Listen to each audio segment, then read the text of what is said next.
All right, like I say, I turn the water back on. Pressure goes down, they should draw in. Make contact and turn the pump on. 40-60 pressure switch.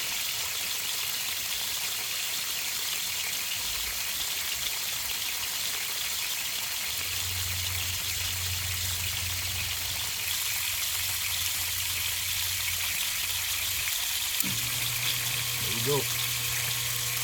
So on the old switch, these two contacts right here were burnt and broke out. So you see the pressure. When I turn this off, the pressure will build up and it should kick off.